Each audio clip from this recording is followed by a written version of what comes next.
Andiamo in collegamento con Gianluca Caboni, produttore e regista. Ciao Gianluca, benvenuto.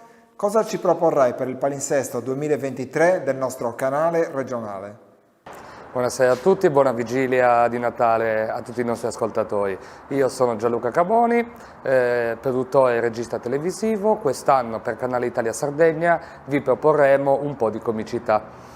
Proporremo due tipi di programmi, un late night show, ossia uno sketch show e varietà con interviste e tante sorprese, e una serie di monologhi comici di stand-up in diretta dal teatro, dove i migliori commedianti della Sardegna si esibiranno di fronte a un pubblico. Parliamo del tuo staff formato da attori, conduttori e addetti alla produzione. Noi siamo un collettivo che nasce da molto, cioè ci siamo formati tutti giovanissimi e ci siamo conosciuti nell'ambiente universitario. Poi da lì un po' il sogno di fare cinema e televisione, ci siamo incontrati, abbiamo iniziato con le nostre prime produzioni che hanno girato molto sul web e adesso siamo pronti a ripartire con tutte le nuove stagioni per Canale Italia Sardegna. Ok Gianluca, grazie per la tua consulenza, buona vigilia di Natale. Ci fai vedere qualcosa prima di andare via? Grazie a tutti, intanto grazie Carlo, riauguro buona vigilia, vi lasciamo con un po' di spezzoni delle prime stagioni dei nostri programmi che andremo a rifare e a proseguire per Canale Italia Sardegna.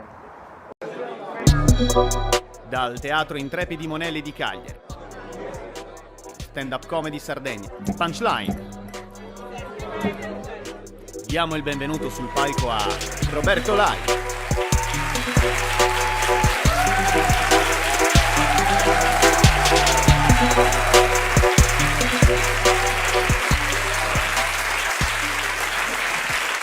Circa 3 ore fa, proprio qua nei dintorni, ho fatto un incontro.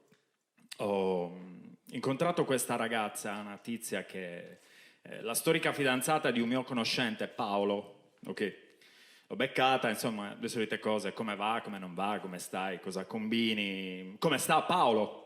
Gli ho fatto una gaffe, perché lei mi ha detto: Robby, ma non l'hai saputo? Io e Paolo non stiamo più insieme. Cazzo, le ho detto: oh, non lo sapevo minimamente, ma cos'è successo? Eravate una bella coppia, come mai questa rottura? Cos'è successo? E lei mi fa: guarda Robby, ti dico solo questo: tu rimarresti con una persona che ti umilia continuamente davanti agli altri, ok?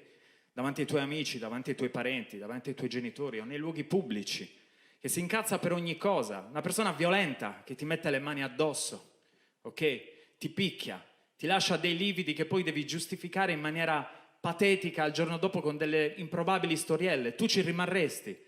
E io le ho detto: beh, no. E lei mi ha fatto: ecco, neanche Paolo.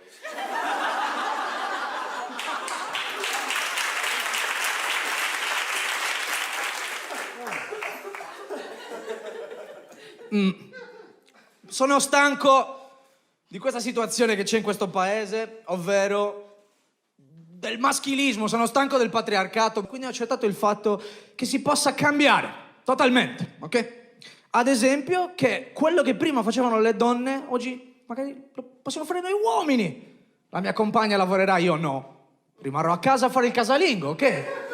Perché no? Farò finta di pulire in terra. Dopo guarderò che forum. Dopo pranzo invito un amico e spettegoliamo dei vicini. E mi sono dovuto trovare un lavoro vero, che tra l'altro è il più antico del mondo.